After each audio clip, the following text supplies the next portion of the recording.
வந்து இப்போதான் கொஞ்ச நேரத்துக்கு முன்னாடி முடிஞ்சது அண்ட் டீமா நாங்கள் எல்லாரும் we are very excited with the response. படம் November 22 that is day after tomorrow release ஆக போகுது. ஸோ தியேட்டர்ஸ்ல மக்கள் கிட்ட இருந்து இதே ஆதரவு வரும் அப்படின்னு சொல்லி எதிர்பார்க்கிறோம். தேங்க்யூ. எல்லாருக்கும் வணக்கம். ஐங்கரன் ஃபிலிம்ஸ் இன்டர்நேஷனல் உலகத்தரம் வாய்ந்த படங்களை தயாரிக்கிறதுக்கு வந்து பேர் போன கம்பெனி. அந்த கம்பெனியில கார்த்திக் நாராயண் மாதிரி ஒரு அருமையான டைரக்டர் கூட இப்படி ஒரு தரமான படத்தை எடுக்கிறதுக்கு எங்களுக்கு வந்து ஒரு நல்ல வாய்ப்பு கிடைச்சிச்சு. அந்த வாய்ப்பை கிரியேட் பண்ணி கொடுத்த கே கருணாமூர்த்தி அண்ணா அவங்களுக்கு வந்து நன்றி. இந்த படம் நாங்கள் ஏற்கனவே சொன்ன மாதிரி நியூ ஏஜ் ஓல்ட் ஸ்கூல் எல்லா வயசு தரப்பட்ட ஆட்களுக்கும் பொருந்துற மாதிரி ஒரு படமா இருக்கும். படத்துல வந்து ஆக்ஷன் இருக்கு, சென்டிமெண்ட் இருக்கு, விஎஃப்எக்ஸ் இருக்கு, பாட்டு இருக்கு, இந்த மாதிரி பல சுவாரஸ்யங்கள் நிறைந்த ஒரு படம். கோவிடுக்கு அப்புறம் மக்களுக்கு வந்து படம் பார்க்குற அந்த டேஸ்ட் மாறிடுச்சு. உலக தரம் வாய்ந்த படங்கள்ல வந்து ஸ்பானிஷ், கொரியன்லாம் கூட பாக்குறாங்க.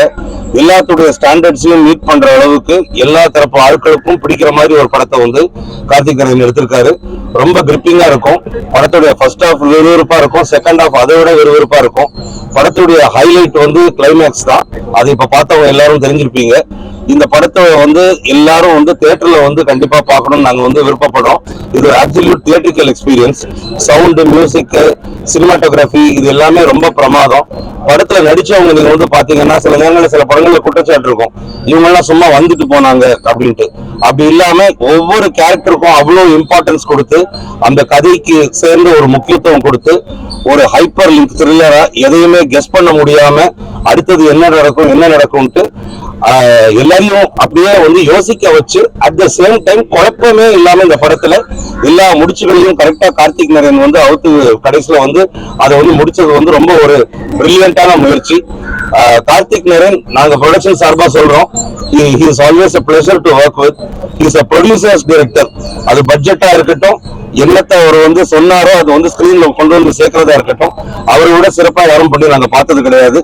இந்த படத்துடைய கிளைமேக்ஸை யாரும் ரிவீல் பண்ணாதீங்க, மக்கள் கிட்டையும் சொல்லுங்க. இது வந்து தியேட்டர்ல வந்து பார்க்க வேண்டிய ஒரு படம், ஒரு தியேட்டரிக்கல் எக்ஸ்பீரியன்ஸ் எல்லாருக்கும் பிடிக்கும்னு நினைக்கிறேன். தேங்க்யூ.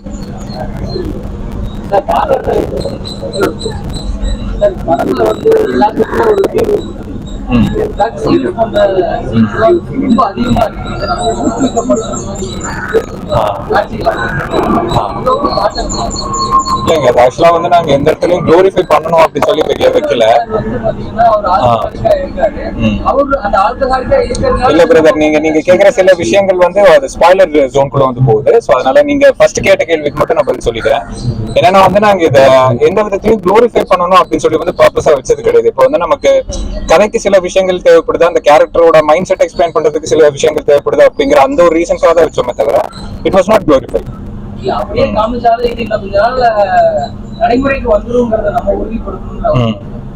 இல்லங்க, அது அகைன் வந்து அந்த கேரக்டரோட மைண்ட் செட் தான்.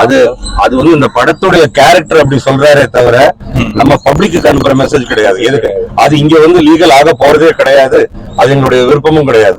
அது வந்து மத்த கண்ட்ரீஸ்ல இருக்குங்கிறதுனால அதை வந்து ஹீரோ வந்து ஒரு உதாரணமா சொல்றாரு, அவ்வளவுதான்.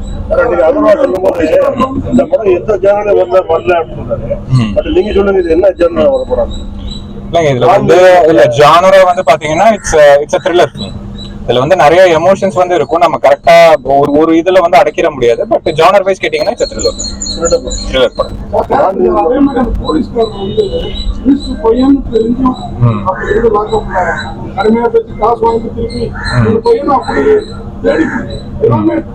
அவங்களுக்கு ஏற்ற மாதிரியே வந்து அமைகிற மாதிரி வீட்டுல அவன் தருவான் சிட்டி ஃபுல்லா ஒரே ஒரு போலீஸ் படம் அவர் குடும்பம் உங்களோட அந்த மூணு படங்கள் போலயே ஒரு குறையா தெரியுது. ஓகே, இல்லைங்க, அதாவது போலீஸ் மட்டும் தான் சொல்றோம். போலீஸ் நீங்க வந்து அவர் எப்படி அடிக்கிறாருன்னு கேட்டீங்க இல்லையா? அவர் ஒரு இன்ஸ்பெக்டர், ஃபர்ஸ்ட் ஒரு கான்ஸ்டபிள் அரெஸ்ட் பண்றாருல்ல. இந்த படத்துல நீங்க வந்து பாத்தீங்கன்னா நிறைய இடங்கள்ல என்ன காட்டுறோம்னா ஒவ்வொருத்தவங்களுக்கும் அவங்கவுங்களுடைய கோபங்கள் எப்படி வெளிப்படுது, அவங்க கையில இருக்கிற பவரை வச்சு அவங்க என்ன செய்யறாங்கிறது தான். அது மினிஸ்டர் அவரால் முடிஞ்சதை செய்யறாரு, இன்ஸ்பெக்டர் அவரால முடிஞ்ச செய்றாரு. ஒரு கான்ஸ்டபிளால ஒரு மினிஸ்டர் பையனை அரெஸ்ட் பண்ண முடியல, அது நீங்க நம்புறீங்கல்ல? ஓகே, அப்ப இன்ஸ்பெக்டர் அடுத்த கட்டமா அவர் என்ன பண்ணுவாரு? அடிக்கதான் செய்வாரு. புதுசா வந்திருக்காரு, அவர் arrest பண்றாரு. தெரிஞ்சே இவர் பண்றாரு. அதெல்லாம் அது யாரோ ஒருத்தங்க போது ஒண்ணு, அது வந்து பாதிக்கப்பட்டிருக்கிறது அவருடைய மகன் இல்லையா, அதனாலதான்.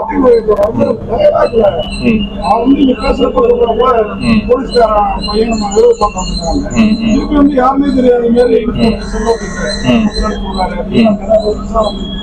சார் இல்ல நீங்க கேக்குற நிறைய கேள்வி வந்து நீங்க அந்த ஒரு இதுல இருந்து ஸ்பாயிலர்கள் இருந்தே வந்து கேக்குறீங்க. இது இல்ல கேள்வி இன்னும் அதுக்கு இப்ப நான் விளக்கம் கொடுக்க விரும்பல. இதை வச்சு அவங்க இதுதான் கதைன்னு கணிச்சிடக்கூடாது. சரி ஓகே, இல்ல நீங்க அது இப்ப நான் விளக்கம் சொல்ல விரும்பல சார். இல்லைங்க, அதாவது இந்த என்டையர் ஸ்கிரிப்டே வந்து இட் ஹஸ் கான் த்ரூ அந்த ஒரு நிறைய மாற்றங்களுக்கு பிறகுதான் வந்து இப்ப நீங்க படமா வந்து பாக்குறீங்க. சோ அதுக்கு பின்னாடி வந்து நிறைய பேக் ஸ்டோரி வந்து இருக்கு கண்டிப்பா. இல்லங்க, இதுல ஆக்சுவலா ஒரு சாங் வந்து இருக்கு. அகைன் அது வந்து கதைக்கு தேவைப்பட்டதுனால, பிகாஸ் சாங்ங்கிறது வந்து பயங்கர ஒரு ஸ்டோரி டெல்லிங் டூலா தான் வந்து நான் பாக்குறேன். அண்ட் ஒரு ரெண்டு கேரக்டர்ஸ்குள்ள இருக்கிற ரிலேஷன்ஷிப் வந்து நம்ம சாங் மூலமா இன்னும் நம்ம ஸ்ட்ராங்கா வந்து சொல்ல முடியும், அதுக்காக வச்சது. இன்னொரு படம் நாங்க ரொம்ப எதிர்பார்த்துருந்தோம். அந்த படம் தாமதம் வரதுக்கு வேற ஏதாவது காரணம் இல்ல சார், அந்த படம் வந்து ஆக்சுவலா ப்ரொடக்ஷன் சைட்ல இருந்து கொஞ்சம் அது கோர்ட்ல வந்து இப்போ ஒரு இது இஷ்யூ வந்து போயிட்டு இருக்கு. சோ அதை பத்தி இப்ப என்னால இது சொல்ல முடியும். இருக்கு சார், நாங்க அந்த முயற்சி தான் எடுத்துட்டு இருக்கோம். அடுத்த படம் என்ன சார்? இல்ல அடுத்த படம் வந்து இப்போதைக்கு ஜஸ்ட் கதை ஸ்டோரி எழுதுற அந்த ஸ்டேஜ் எடுத்து தான் இருக்கு. இட்ஸ் டூ ஓகேவா?